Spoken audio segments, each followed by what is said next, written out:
Just got done watching Magic Prepper. Yeah, I have the pleasure of being a mod for. Good stuff. I want to talk about this guy. This is Larry Fink, and Larry Fink is a how do I put it? Thought leader. He runs BlackRock. He's the chief executive of BlackRock. And BlackRock is, well, I don't know if they're named after the kind of rocks that reside in HE double hockey sticks or whatever, but BlackRock is pretty known for what it does. You know, as it says here, it says BlackRock Chief Executive Larry Fink's efforts to push wokeism, or environmental, social, and governance policies across corporate America, has been in reverse in recent years amid backlash from, well, honestly, everyone. The backlash by anti-woke activists has forced him to triple his home security spending. Okay. First of all, this guy could buy islands if he wanted to. All right. So I talked about this on the crisis report, which is coming up in about 15, 20 minutes. So I just wanted to bust in here real quick in between so I can get a good night's sleep, because I'm going to be there with you modding on the crisis report. But I wanted to talk about this because I kind of went into it over there, and I think I need to expand on what this guy is doing. So ESG, environmental, social, and governance policies, all those really are big fancy words for a social credit score, okay? And what they're doing is they're putting these things onto the companies, okay? So BlackRock is a major investor, and it's a hedge fund. So they basically pay for companies. They make the companies, rich, and they use them, and they make money off of them, and whatever. Do what hedge funds do, which generally is pretty crappy stuff. Well, he pushes this ESG, which is just effectively him saying, I want to have social credit scores. And what do? Well, it goes out and it basically pushes a bunch of policies that anybody with any kind of a brain notices pretty quickly what they really are. And it's really crappy culture, and it basically, I don't think I need to explain it to you all how bad environmental, social, and governance is, okay? So, first of all, we should be merit-based, not environmental, social, and governance-based, okay? If we're doing things, we should be based from, merits, how good you are. And what I can say is this, is if this guy is facing a backlash and is, having to triple his security and has all of the things that have happened. It'd be one thing if people are like, I disagree with this. This guy has, AGs and entire states divesting from his company because they're so awful. So my recommendation to Larry is go find a mirror and take a long look and say, maybe it's things that I'm doing that are wrong and people really loathe, and maybe we should change them. Maybe I should change myself, and we should just go back to the things that, we used to espouse and champion in our country, like good companies that do good things. My favorite topic to talk to my students is when these companies come out and they try to virtue signal. And they're like, oh, we're so wonderful, and we're making a better tomorrow and all this. Like Coca-Cola used to make bottle openers for the National Socialists of Germany. Bayer made Zyklon B, Bayer aspirin. Armani and Hugo Boss made clothing for the upper management of the two adversarial countries that were doing a lot of nasty things in the Second World War. IBM. I could go on and on and on. You can go back into any company basically and find a history that is really fraught with nasty things, whether it's dumping crap into rivers or whatever. So anytime a corporation comes out and tries to virtue signal, it's basically ironic and at the same time idiotic, because no one should believe anything they say. Corporations' whole goal is to maximize profits at the expense of literally everything, whether that's human life or whatever. And anybody thinking differently, it's just lying to themselves. So Larry Fink, is this guy, he's a target for anti-woke activists. No, he's not a target for anti-woke activists and conspiracy theorists. He puts in really shitty policy that is hurting things, hurting our country, making education less about like the things that made Western civilization great and more about quotas and other things that just really have made our education system, especially in higher education, utterly worthless. People are spending $500,000 on education and they don't learn anything. Trust me, I know. It's ridiculous. You look at what, these people, these vaunted people that come in. Does a university need to have 12 different diversity officers? Seriously. No, it doesn't. So he's spending $216,837 for bodyguards. Bro, clearly you're doing something wrong. Okay? So he manages $10.5 trillion. I mean, I get that, you're worth a lot of money and someone might want to steal you and leverage that and all that. I get that. But, this ESG thing is just absolutely loathed by everyone. So, I don't know. ESG frustrates. I mean, they don't even put duty and honor into the words and the credo of West Point anymore, where our nation's finest officers come from, at least they used to come from. They don't even put that in there anymore. So now they have all this ESG crap in there. And, it's on purpose because they want to have a bunch of woke military. So when they're sicking them on the people here in about 5-10 years, trying to take away whatever they want to take away. You get the point. Anyway, I mean, to Larry Fink, maybe go find a mirror and stop doing the crap that you're doing, and you might get a tear from one of us. Other thing I want to talk about is this up here. I like Zero Hedge, of course. Most preppers do.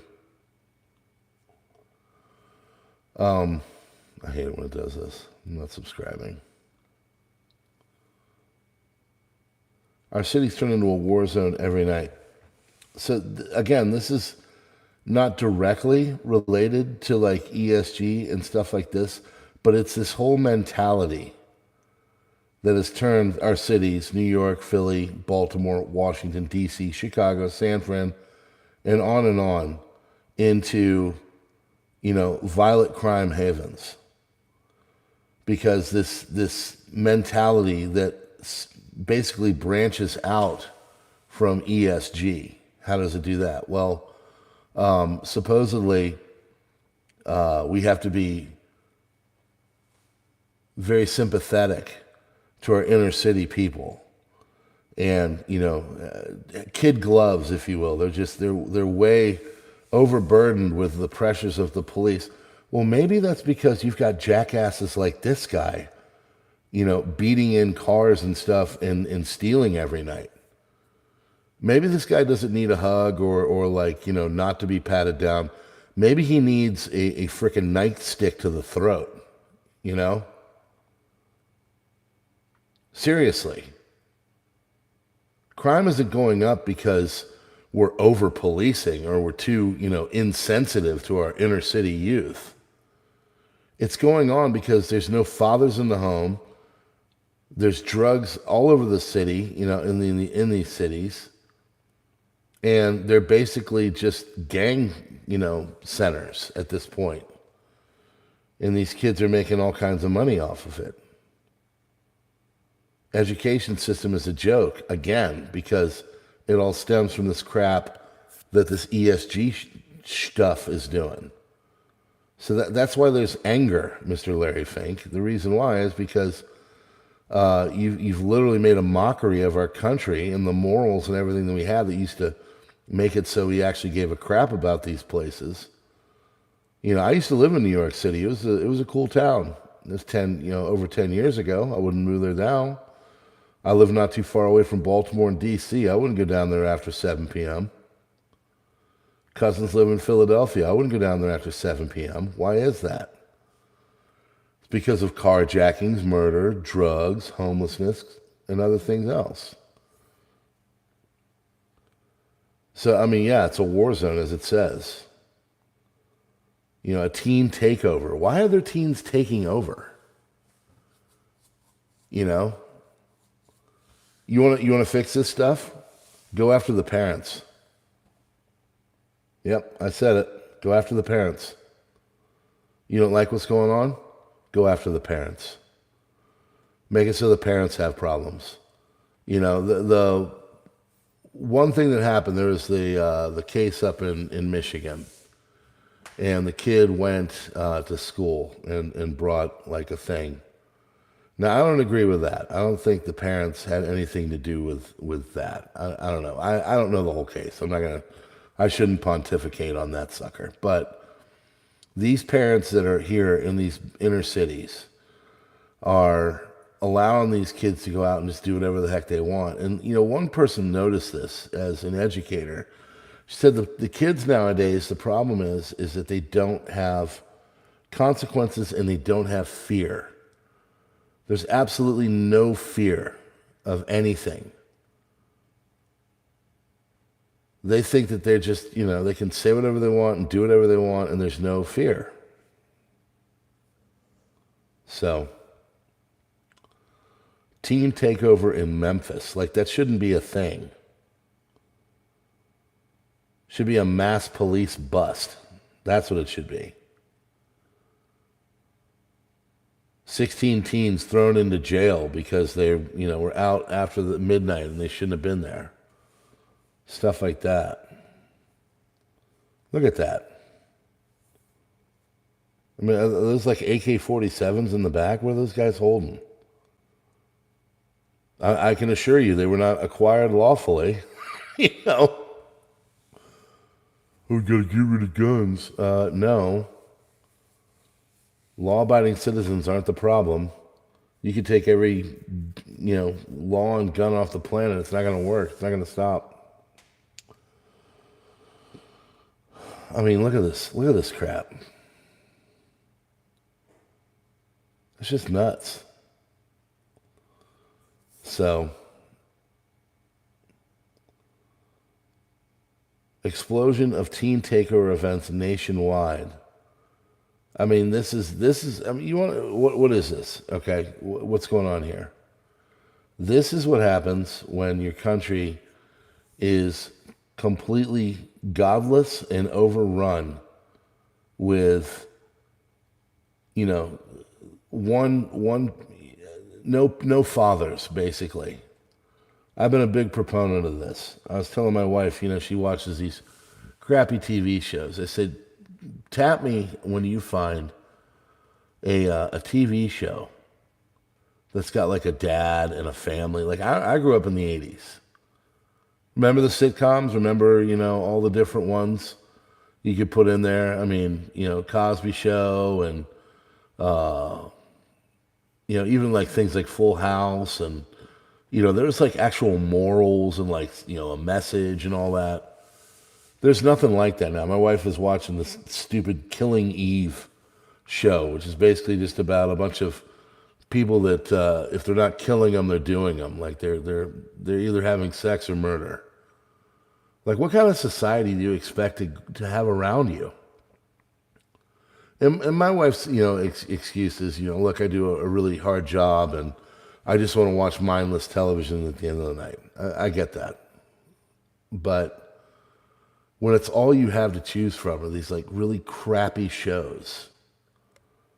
I don't know. I mean, it's just kind of like, what do you expect? What do you expect to happen? Your society's going to devolve into this thing, whatever the heck this is right here. We're going to devolve into that. I mean, it looks like a third world country.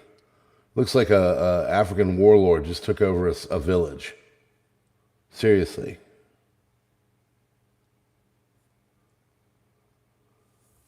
So teen takeover stories have surged since 2023. Imagine that.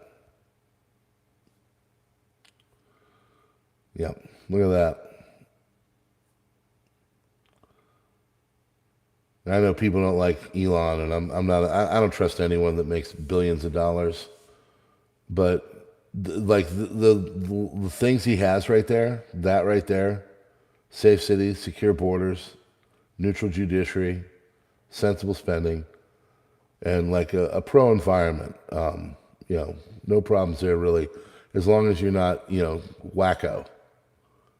That's considered far right now. That's considered far right. That's like, 40 years ago would have been some guy that, that would have been like Timothy McVey or something. And yes, I know. Look in the back. I get it. I'm just saying. I'm just using it as a off-the-cuff example. That's far right now. That right there will get you a knock on the door from the FBI. Just nuts. Anyway, I mean, I don't know. What our country is devolving into is really, really starting to be concerning. I shouldn't see scenes like this right here. I shouldn't be living. I shouldn't worry about going down. Whenever we have to go into D.C. and Baltimore every once in a while, right? There's different things, sports usually. Kid will play some game against a team from D.C. or a team from Baltimore, and you have to go down there. And you got a pretty vague but relative idea of like the good parts and the bad parts, right? You kind of know where not to go. Like I shouldn't have to worry about, I was checking my vehicle, there's certain defensive devices that are in there, right? Should something bad happen. And I shouldn't have to check those things before I go into these cities. I should just be able to go downtown and like be on my business. How many people have been to Baltimore lately? Anybody? You been to Baltimore lately? Have you seen it? It literally looks like a nuclear war zone in certain parts. Now there's a couple nice areas over by like the Johns Hopkins University. That's pretty nice. But when you go down, in the city and all that, I mean, there's some nasty areas. So this is America 2024 right there. That kid right there. And then you add all the new neighbors that are coming in and all the other problems. It's just a matter of time before we really just collapse and crumble. This guy in Magic's stream said I was an RFK supporter, which I said, no, I'm not. My wife has expressed support. You have to understand why my wife would. My wife's in the medical field, and she likes his take on the medical stuff, right? She likes medical freedom, and Kennedy's very much medical freedom, but he basically was like, you're a supporter. I said, no, I'm not. I said, of all the people in the race, Trump would, be my choice, but I'm probably not going to vote because of where I live. I live in Maryland, and everything here now. I think we're too far gone. I think we're too far gone. I really do. In fact, at this point, it's almost. I had a great conversation with a subscriber yesterday, and we just agreed. It's almost like to the point now where it's like, let's crumble, let's go down, let's crumble, let's let the whole thing crap the bed and start fresh and start to fix this. So, all right, I feel better. I had to come out here and just talk about this. I saw this Larry Fink thing, and I've been chewing on it. And I talk about the crisis report, which I'm going to go to now. It's running right now in real time. So go on over to the crisis report on my backup channel, youtube.com/@crisisreport. It's live streaming right now. I pre-recorded it. And, just ask yourself, is there any way that we're going to be able to right this ship?